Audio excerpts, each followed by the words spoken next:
So vriende, ons moet vanaand ons wend in ons reis na deur die Bybel, na die, wat ek vanoggend gesê het, party mense sal dit seker beskou as die stiefkind in die Bybel, die brief Filemon. Nou, ek dink nie dit is 'n boek wat baie oor gepreek word nie, maar hier is soveel goddelike waarhede wat in hierdie brief van Paulus, wat hy met sy eie hand geskryf het, nie? Want hy sê mos daar in vers 21, in vertroue op jou gehoorsaamheid, het ek aan jou geskrywe. En so in vers 19 sê ek, Paulus, het dit met my eie hand geskrywe. En dis nie baie wat Paulus met sy eie hand 'n brief geskryf het nie. Hy het gewoonlik skrywers gehad en hy het gedikteer, maar hierdie is een van die uitsonderlike briewe in die Nuwe Testament. Het jy geweet dat in die ganse Bybel is daar net 3 persoonlike briewe in die hele Bybel, van 66 boeke. Daar's 3 baie persoonlike briewe. En daardie 3 briewe is Filemon 1 en dan die sendbrief 2 Johannes en 3 Johannes. Is die ander 2 persoonlike briewe en ons gaan by hulle kom weldra. En so, maar vir nou, ek wil jy moet saam met my lees in Filemon, hoofstuk 1, hy het net 1 hoofstuk. Het jy ook geweet, as ek nou die hele brief vir jou deurlees, dan vat dit nie meer normaalweg as seker 2 minute en 15 sekondes.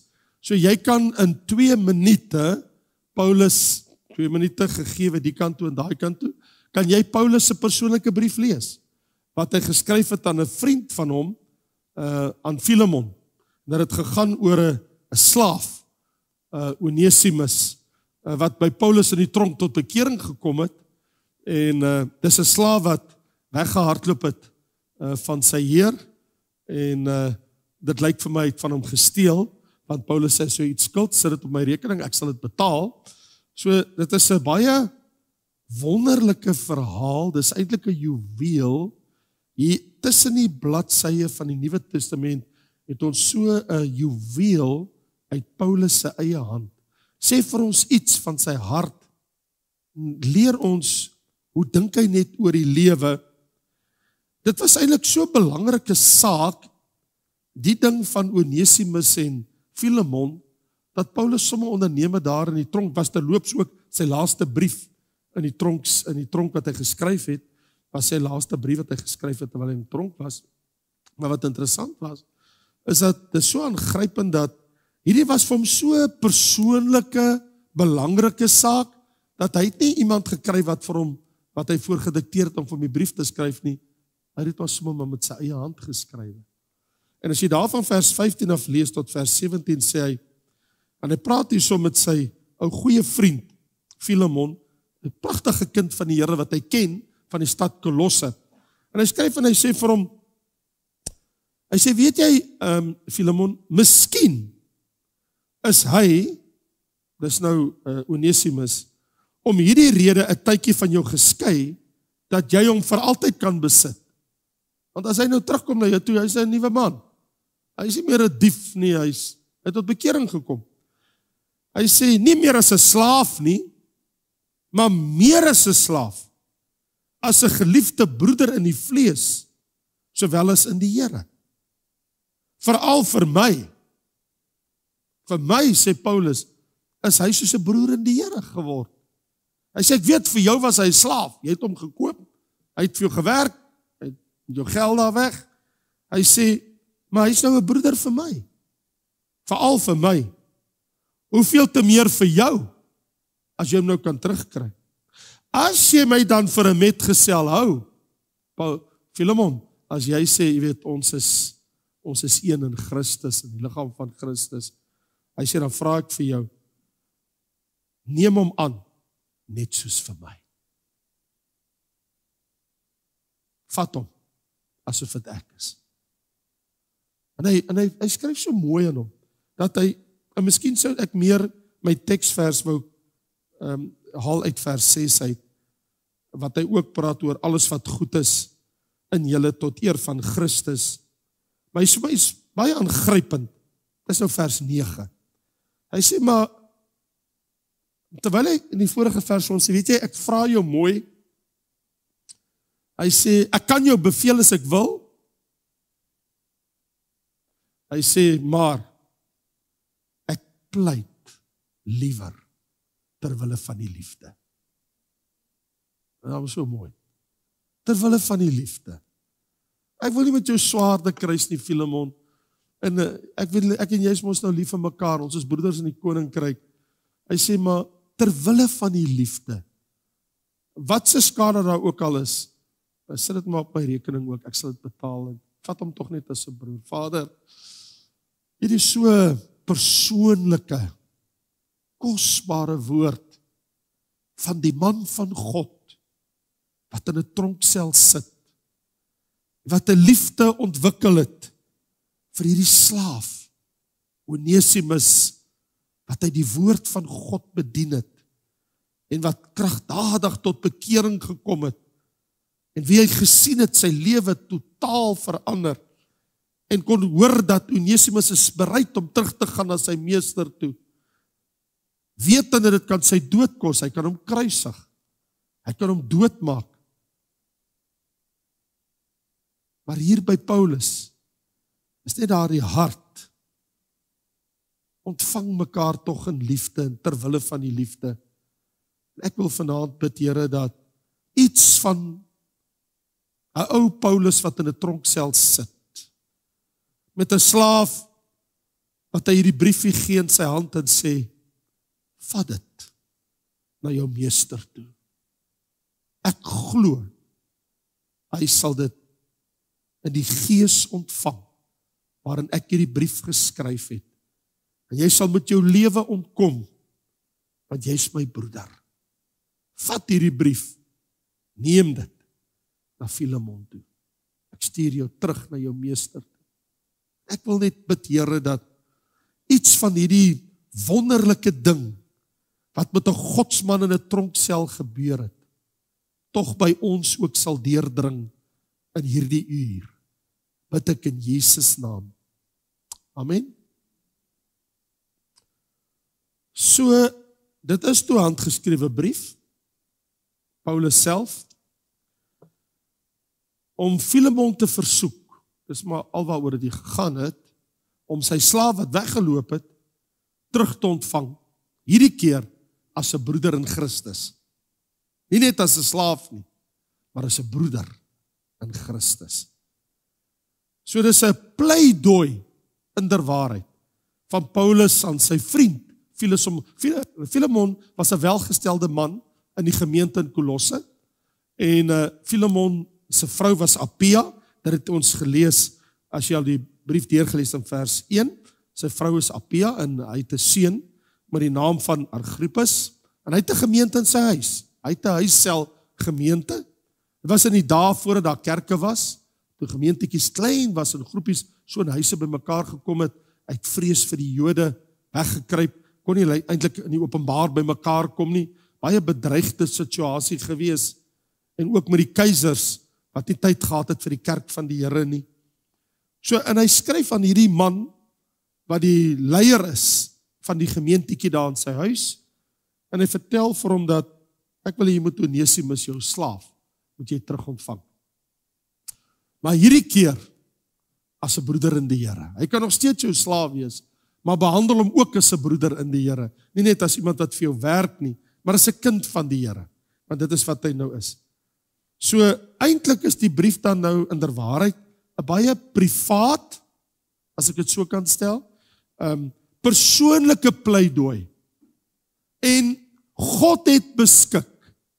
Vir een of ander rede was dit 'n godsbeskikking dat ek en jy in besit sal wees van hierdie brief. En dat God het dit goed gedink. Dit moet in die Bybel kom. Dit was God se begeerte dat ons iets sien van die binnekant van 'n godsman se hart, hoe hy oor die lewe gedink het. Nou, so ons kan nou vra, wat weet ons met betrekking tot hierdie handgeskrewe nota van Paulus? Want dis wat dit is. Dis 'n handgeskrewe nota, wat ons nou noem 'n Nuwe Testamentiese brief vandag. In Paulus se dag, hy het dit nie gesien as 'n Nuwe Testamentiese brief nie. Hy sou seker 'n klomp ander dinge bygesê het, en hy was seker redelik geskok toe hy agterna sou uitvind, maar dit is deel van die Bybel. Hy het maar net, maar dit is hoe God se Gees werk, want hy is die outeur van die Bybel en die inspireerder van die skrif.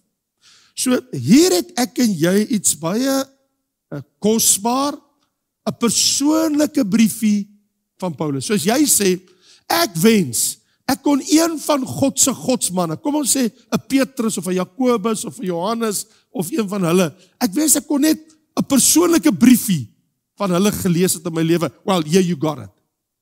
Hier is dit.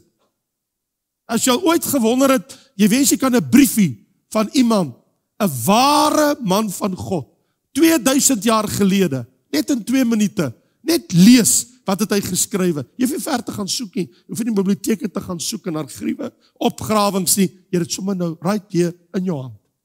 Filemon. Hier is die briefie. Nou, ons weet dat hy was 'n bekeerling van Paulus, want hy praat 4 keer, nee, dat sê hy vir Filemon, Filemon self was 'n bekeerling van Paulus, maar Onesimus was ook 'n bekeerling van Paulus, want Paulus het mos die gemeente gestig daar in Kolosse, en Filemon was een van sy bekeerlinge daar, maar nou, in die tronk waar Paulus is, kom Onesimus, en toevallig, toe Paulus met hierdie man in die tronk sit, nou ek weet nie, wat ek nie weet nie, ek weet nie hoe het Onesimus in die tronk beland nie, want onthou, hy het gevlug Rome toe, hy wil so ver as moontlik wegkom van sy meester, dat hy hom nie vang nie. En so die beste plek om daartoe te gaan, daar was miljoene slawe in Rome, en so sy idee was, ek gaan stad toe, ek gaan Rome toe. Iets het hy seker daar aangevang, uit geld uitgehardloop, ek weet nie wat het Onesimus aangevang nie, maar toe beland hy in die tronk, en hier kry vir Paulus in die tronk. En Paulus sit nie in sulk en huil omdat hy in die tronk is nie, want hy vertel ook, dat hy is in die tronk, terwille van die boeie van die evangelie. In ander woorde, hy sê in vers 13, sodat hy jou kan dien in my plek, in die boeie van die evangelie jou in my plek kan dien. So Paulus sê, ek sit in die tronk, in boeie vir die evangelie. Ek is nie hier, want ek het sonde gedoen, en ek het gesteel of gemoor of iemand doodgemaak nie. Paulus sê, ek is hier in die boeie van die evangelie. Dis hoekom ek in die tronk is. Hy sê, maar terwyl ek in hierdie situasie is, toe ek hierdie man ontmoet, jy kan nou dink, iewerste in 'n donker stinkende tronk self, en hoe dit ook al by godsbeskikking gebeur het, beland Onesimus en Paulus by mekaar. Hy kom tot bekering, want Paulus praat met almal oor die Here, en nadat hy tot bekering gekom het, vra Paulus vir hom nou, Onesimus, waar kom jy eintlik vandaan? Nee, ek kom van Kolosse af. Oh, van Kolosse af, okay. Wat het jy daar gemaak? Nee, ek bly daar. Okay, maar nou wat het jy al gemaak? Nee, ek is 'n slaaf. Wie is jou meester? Filemon. Wag. Filemon wat daar bly, net so. Paulus sê, maar ek ken van Filemon. Hy sê, ek ken hom. Hy sê, nee man. Hy sê, as jy uitkom, jy vat hierdie briefie, jy vat het reguit na Filemon toe. Nou, so iets van daai trant moes plaasgevind het as agtergrond vir die gebeure wat nou hier uitspeel. Want onthou, as jy gaan dink, ek bedoel, hierdie hy het gehol vir al wat hy werd is, né? Ons praat van 1800 kilometer van Kolosse af tot in Rome. Dit is 'n ver eind. Jy te voet of te perd of met 'n skip of wat ook al, of die geld wat hy gevat het, hy het genoeg gevat om seker te maak hy haal Rome, en toe hardloop hy seker iewers uit geld uit. Maar hier's die ding, dis ver terug huis toe. Ek bedoel, jy vat nie 'n vliegtuig nie, jy weet, daar's nie 'n kar nie, dis 1800 kilometer. Dis baie ver. So, wat vir my sê, toe hy Rome toe is, was hy nie van plan om ooit weer terug te gaan nie. Jy gaan nie in daai destydse wêreld vir 'n grap 1800 kilometer en 1800 kilometer reis, jy gaan vir jou baie kos, gaan vir jou baie lang tyd neem. Gonna take you a long time.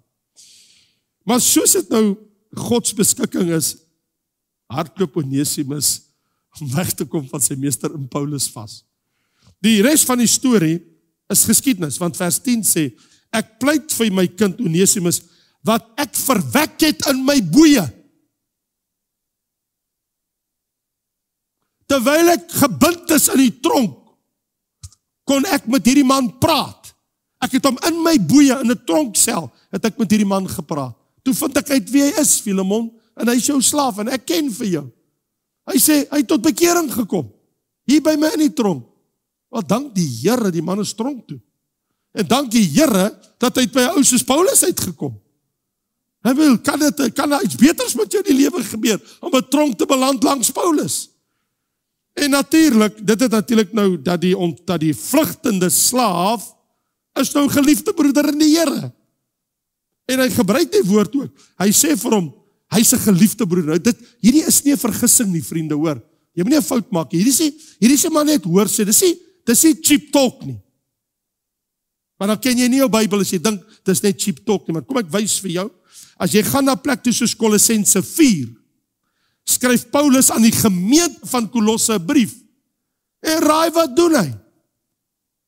Toe hy aan die gemeente in Kolosse 'n brief skryf, toe sê hy, daar in vers 8, hy sê, om julle toestande te leer ken, julle harte te vertroos, hoor wat skryf Paulus, saam met Onesimus, die getroue en geliefde broeder, wat van julle mense is.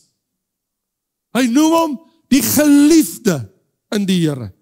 En hier in Filemon 1 vers 16 sê hy dat jy hom ontvang as 'n geliefde broeder. In ander woorde, iets moois het in die man se lewe plaasgevind. Dat hy sê maar net 'n broer nie, hy's 'n geliefde broer. Wat vir my sê sy persoonlikheid, die mens wat hy is, something really happened. En die feit dat 4 keer in die briefie, in hierdie nota van Paulus, praat hy van hierdie man wat in Christus is en wat jy nou in Christus moet ontvang. En hy sê vir Filemon, jy moet hom in Christus ontvang. Hy's 'n broeder in Christus. Hy's 'n geliefde broeder nou. Hy's nie maar net nou 'n slaaf nie. Hy's nie maar net 'n dief nie. Something happened. His life changed. En Filemon, vat hom terug asseblief. En ek pleit by jou terwille van die liefde. Hy begin net terwille van die liefde en hy eindig en hy sê, wel, luister, wat hy jou ook al skuld, ek sal betaal. Hy sê, as jy hom terugvat, en jy is ongelukkig oor geld wat verdwyn het, of skade wat hy in jou berokken het, wat het ook al was, hy sê, asseblief, sit het op my rekening, ek sort dit vir jou uit. Ok, maar sien hom net as 'n broer, dat hy kan teruggaan. So, dit sê ook vir my, een van 2 goed moes gebeur het. Of Paulus sê vir Onesimus, hey, terug na jou meester toe, gaan dien onder die Here Jesus jou meester, of Onesimus het gesê, ek verlang huis toe, Paulus. Maar as ek by die huis kom, want jy weet, as jy kyk wat het Apio gedoen, Apio het in daai selfde tyd, het 'n slaaf in sy tuin gestaan, met 'n skinkbord met kristalglase op, om hom te bedien. En toe die slaaf aan hom toe aangestap kom met die skinkbord, met die kristalglase, toe struikel die slaaf, maar hy hou koers, en in een van die argiewe staan dit, en met sy struikel, toe val een van die kristalglase, maar hy val nie net om nie, hy breek. En in sy tuin het hy groot visdam met palings, wat vreet. En hy sê vir sy mense daar, gooi hom in die visdam, toe word hy opgevreet deur palings. Wel, ons is gevat van slawe daai tyd nie. Die meester kon sy slaaf laat kruisig as hy wou. Hy kom met sy slaaf doen wat hy wil. Hulle kon soos wat ons boere die staal het, wat noem jy wat jy in die vuur druk, en dan druk jy dit teen die bees se bout om hom te merk. Hulle kon dit vat, daai brandmerk, hy kon dit vat en teen die voorkop, boem. Jou handelsmerk of jou merk of jou besigheid of wie jy is, teen die voorkop van jou slaaf en dit inbrand op hy een se voorkop, sodat hy weet vir die res van sy lewe, is jou slaaf, waar hy ook al heen hardloop, almal sal sien wie se slaaf is jy. Crazy stuff. Dit is die wêreld wat was, in die tyd van die Here Jesus. Dit is 'n moeilike tyd gewees. Maar hy bemoedig Onesimus en hy sê vir Filemon, luister, vergewe hom. Call it a day. Kom oor dit, vergewe hom, ontvang hom terug, hierdie keer as 'n broeder in die Here. Jy weet, toe Martin Luther na hierdie brief kyk, toe hy op 'n call het Martin Luther gesê, hy sê, jy weet, as 'n mens na hierdie brief kyk, dan sien jy eintlik 'n pragtige beeld van die Vader wat hy vir ons in Jesus Christus gedoen het. Want hy sê die presies dieselfde trant wat Paulus skrywe, sien jy die hart van Vader God in sy seun vir ons. Want, ek bedoel in 'n sekere sin, almal van ons, kom ons wees eerlik met mekaar, in 'n sekere sin, is ons almal Onesimusse. Ons het almal oortree teenoor Vader. Hy teenoor sy meester oortree, ons het teen die meester van die hemel oortree. Ons is almal in 'n sekere sin 'n Onesimus in God se oë. Ons het ook van God weggehardloop. Ons het ook van God geskuil. Ons het ook gevlug. Ek bedoel, Jona was ook so. Hy het ook probeer wegvlug. Hy het 'n skip na Tarsus gevaar. Hy het sommer betaal om weg te kom. Ek bedoel, hy het nie weggehol nie, hy het betaal. Hy het die skipsgeld betaal vir die kaptein om 'n rit op die skip te hê. Hy wil saamgaan. Hy het betaal om weg te kom van die Here af. He paid. Dit het hom niks gehelp nie. Hy het weer teruggekom by die Here. So, daar die Here vis gestuur. So, in 'n sekere sin, Onesimus was 'n slaaf. En toe het hy nog ander goed gaan aanvang. Wel, ons is almal in 'n sekere sin slawe van sonde. Dit maak ons almal Onesimus. As jy bietjie daaroor begin nadink, dan kom dit al hoe meer nader huis toe, want wat jy hier vind is 'n absolute meesterstuk. Ek bedoel, oor die genade en die takt van hoe 'n Godsman 'n demonstrasie doen van die krag van Christus, van die liefde van Christus en die gemeenskap wat daar in Christus is in 'n mens se lewe wanneer ons by die Here uitkom, soos 'n Paulus, soos 'n Filemon en soos 'n Onesimus. Wanneer daai driehoek, wanneer God se krag begin werk.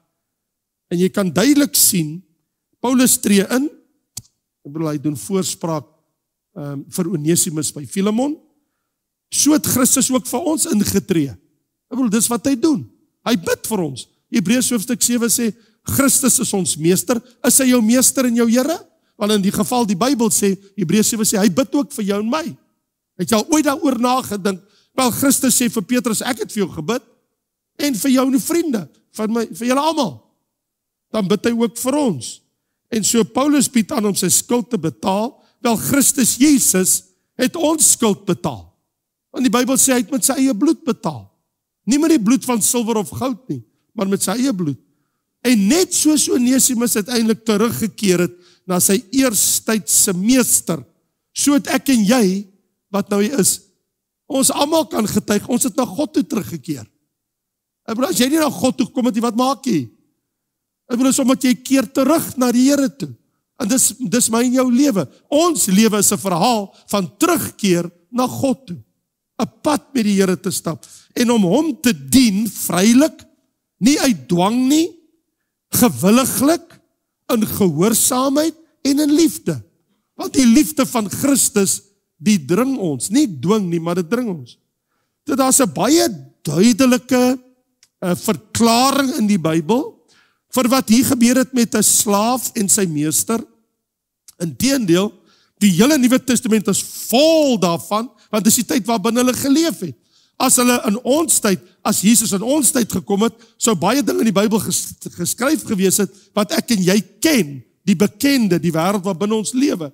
En die wêreld waarbinne hulle geleef het, daar was miljoene, miljoene slawe gewees in die wêreld daai tyd.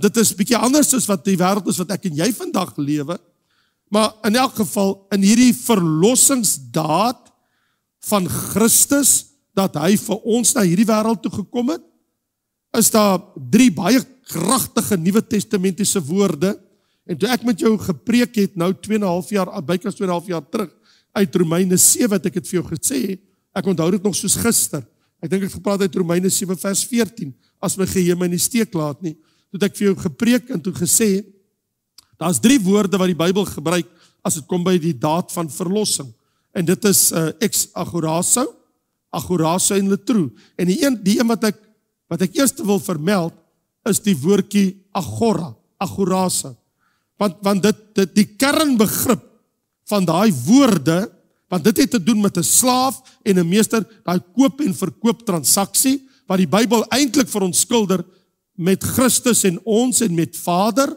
en hoe hy ons kom. Dis kom jy in die Bybel baie keer sal lees, hy het ons losgekoop uit die sonde. Hy het ons vrygekoop uit die sonde. Ander woorde, daar het 'n transaksie plaasgevind. Dit is net somme maar net so nie. Daar was 'n prys om te betaal. Dis die kruis.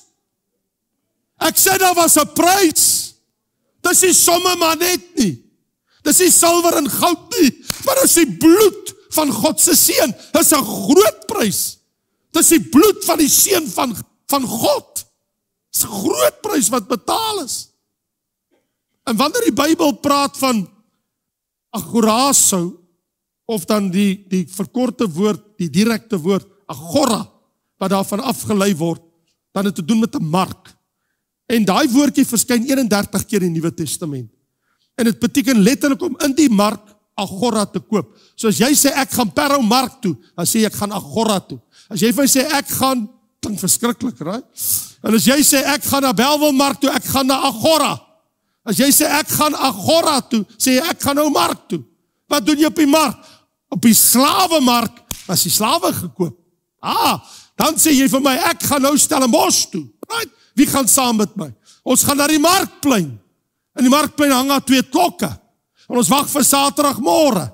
En Saterdagoggend dan bring hulle al die mans en al die meisies, jonk en oud, die lelikes, die mooies, die grootes, die kleintjies, die wat groot spiere het, die ellendiges, almal is daar. En dis die slawemark. Ek wil daai plek is tot vandag toe as 'n getuie, klim jou karre gaan Stellenbosch toe. Jy sal dit sien. Die 2 klokke hang nog daar, maar 'n groot stuk veld daar. Dit was die slawemark. En by 'n slawemark was slawe gekoop en verkoop. That's it. That was the world then.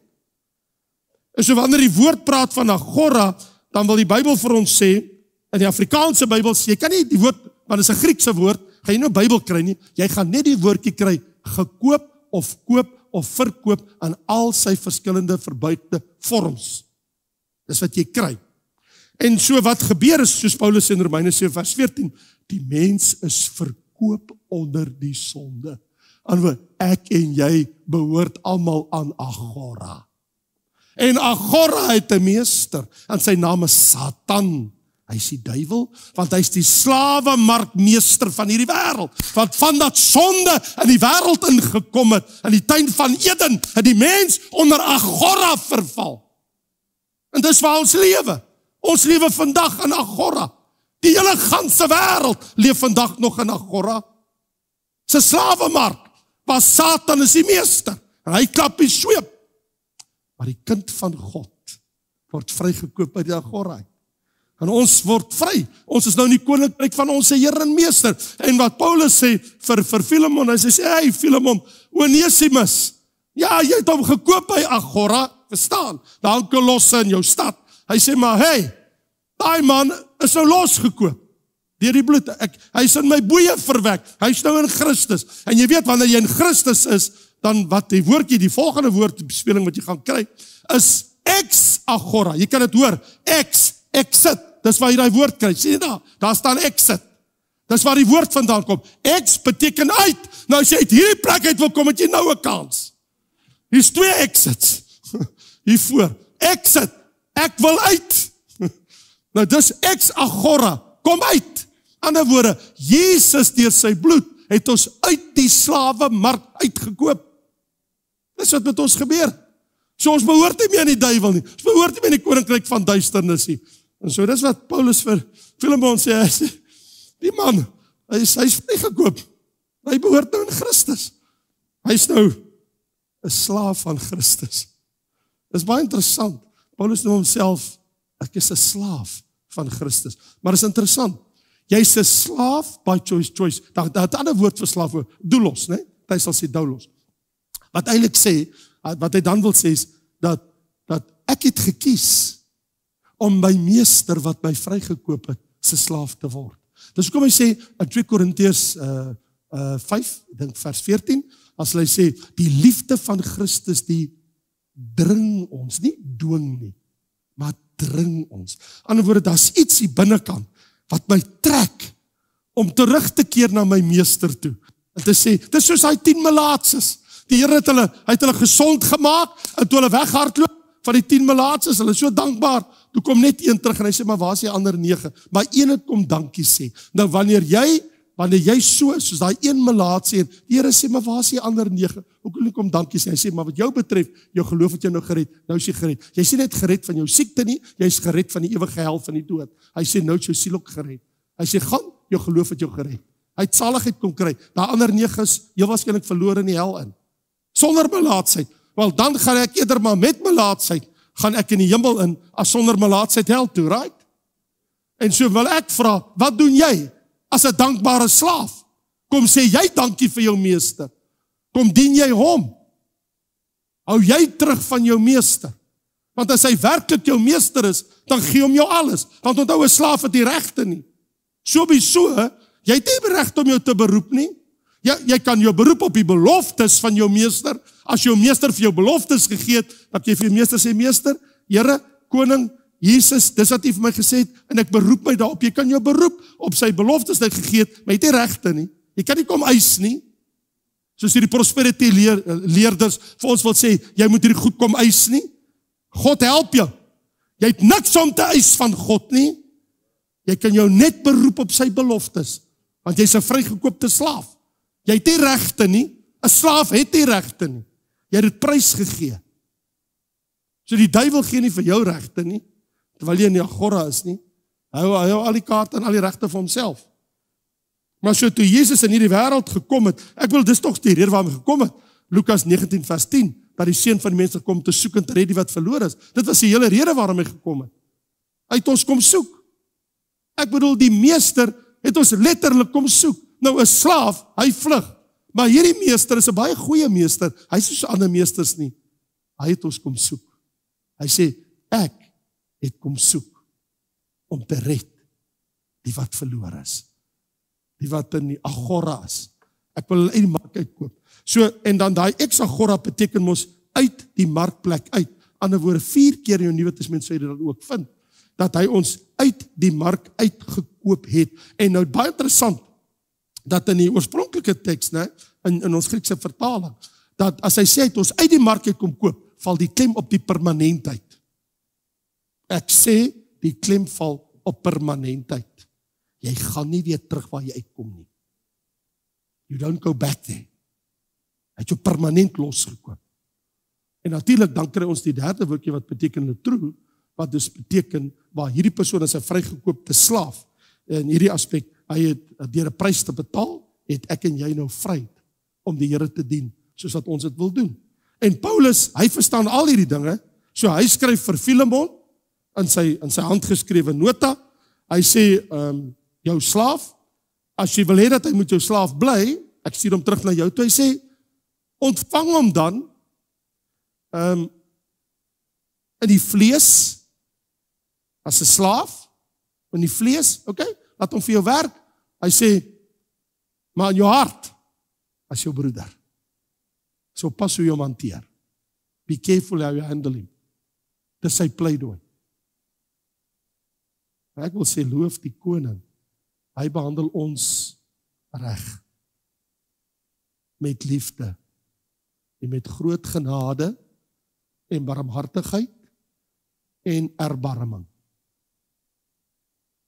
En hy is goedendierend, en lankmoedig oor ons, en hy is nie kort van draad en nie meerig, as ek en jy uit lynheid is nie, maar in groot liefde, bring hy ons terug, want hy is die goeie meester, hy is 'n goeie herder, hy is nie soos die duiwel nie, as jy daar lê en stol in jou bloed, dan lag hy en hy trap jou verder plat, want dis wie die duiwel is, maar dis nie wie ons meester is nie. So om in die slawemark te wees, ja, ek en jy is in hierdie wêreld, maar ons is nie meer in die slawemark van hierdie wêreld nie, want ons is uit die slawemark uitgekoop en losgekoop.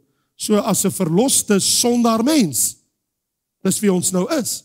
Ons is verloste sondaar mense wat nou kinders van God geword het, kies ons, net soos Onesimus, daai brief gevat het, uit die hand van Paulus, en 1800 kilometer teruggegaan het, na Kolosse toe, tot by die huis van sy meester Filemon, en die brief voor sy voete neergelê het.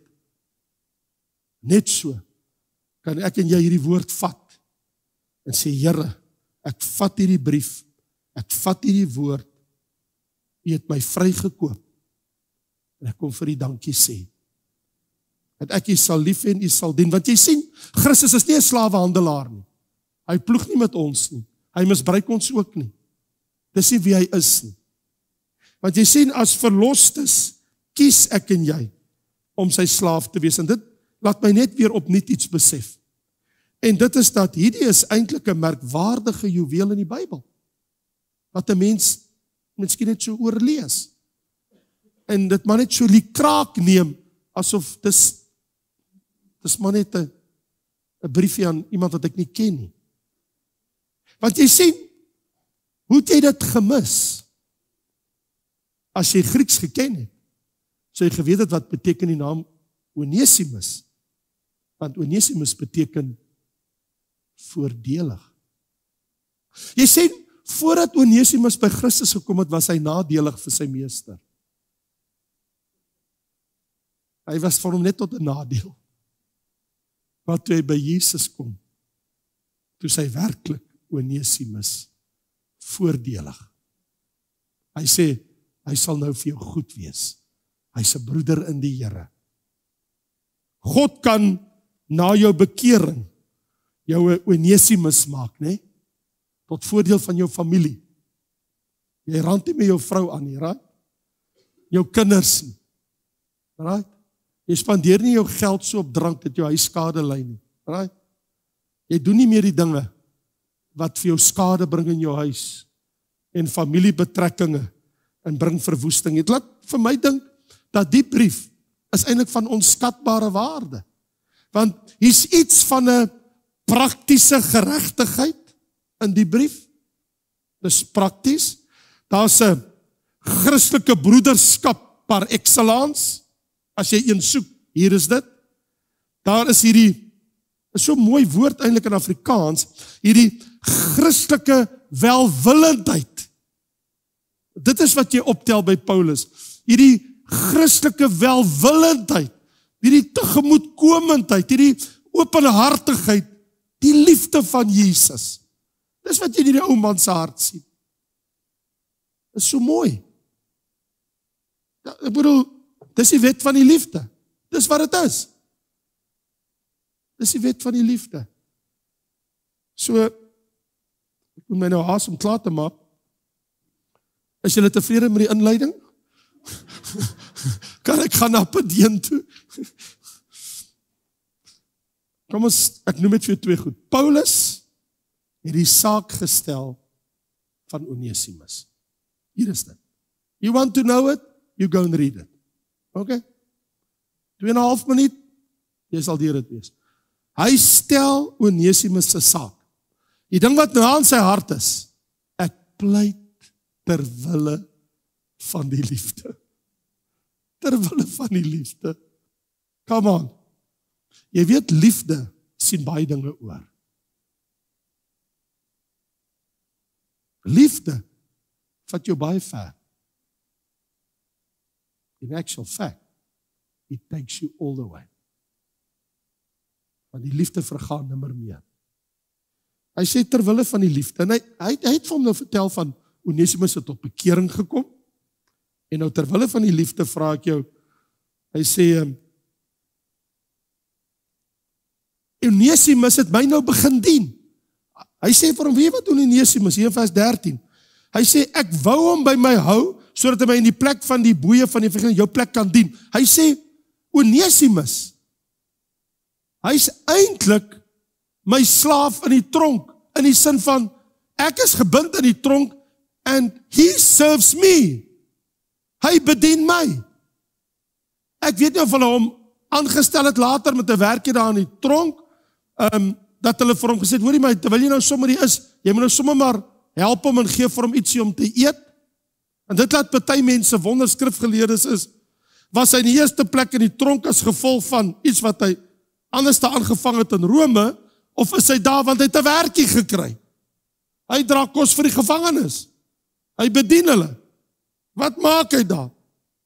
Dan sal sommige mense al sê, maar hoe het die ou in die eerste plekkie gekom? Maar maak het regtig saak? Hy het tot bekering gekom, toe hy by Paulus kom. En nou pleit hy, want hy sê daar's 'n veranderde karakter. Hy sê meer hierdie man wat gelieg en bedrieg en gesteel het, nie, hy's 'n kind van die Here. Hy's in Christus, hy's 'n geliefde broeder.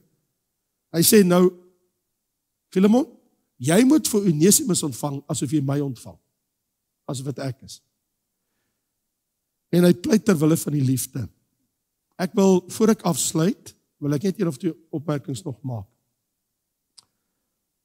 Wanneer 'n mens 'n fout gemaak het, of 'n oortreding begaan het in jou lewe, kan die pad terug soms baie lank en baie hard wees. Life can be very cruel. Kan vir jou baie hard wees, kan 'n baie lang pad wees terug, wanneer jy eers die pad byster geraak het. Oortreding, of 'n fout, iets wat gebeur het, 'n sonde, noem dit wat jy wil. Maar weet die man, wat vir sy eie selfregverdigheid, of sy gebrek aan simpatie en liefde, dit harder en moeiliker maak vir die mens, wat wil terugkeer op die pad waar hy 'n fout gemaak het. Dis nog erger. Maar jy sien, God sal dit nooit doen nie. Hy sal dit nooit vir jou harder maak en moeiliker nie. Die Here Jesus het ons skuld op hom geneem. Hy het betaal, hy het na die agora gekom, na aarde toe, hierdie wêreld, die buiteprys. Hy het ons kom loskoop uit die mark uit. Hy laat ons vry. Ons is in sy koninkryk, terwyl ons op pad is na sy heerlikheid. En die hemelse Vader ontvang ons nou op Christus se versoek, wat ons vanoggend gesien in Johannes 17, as sy broeders, wat aan hom behoort, as sy eie. Hoe groot is die Vader se genade? Hoe kan ek en jy hom ooit genoeg dank? Ons wie eens slawe van sonde was, wat ook maar 'n Onesimus was, en wat deur sy genade uit hierdie slawemark vrygekoop is, omdat sy seun bereid was om die prys te kom betaal. Jy sien, laat my dan afsluit met, wat is daar wat my dieper insig sal gee, my dieper laat dink, aan al die goeie dinge wat ons vir Christus kan doen. Want hoe het jy dit gemis in vers 6? Jy het dit nooit gelees nie. Hoe het jy dit gemis? Paulus sê dat die gemeenskap van jou geloof, Filemon, kragtig mag word deur die kennis van alles wat goed is tot eer van Christus Jesus. Hy sê vir hom, Filemon, alles wat goed is, wat tot eer van die Here strek, doen dit. Filemon, oppas wat jy gaan doen met Onesimus, want hy is ook nou jou broeder. Hy is nou ook 'n kind van die Here. Moenie dit vir hom moeilik maak om die pad terug te vind nie. Maak dit vir hom maklik. Ek kan jou beveel, maar ek pleit ter wille van die liefde. Pleit ek by jou. Ek wens so ons kon vir die span hier voorberei het. En ek dink julle kan dit doen nie. Want ek het hulle glad nie gewaarsku. Maar ons het in die jare wat verby was, het ons 'n lied gesing. Hulle hoef dit doen nie. Maar ek het die woorde van die lied neergeskryf en ek het net gedink, as jy nie kan sing nie, gaan ek dit vir jou lees. Onthou jy daai lied? Lord of Lords, King of Kings, You alone are worthy.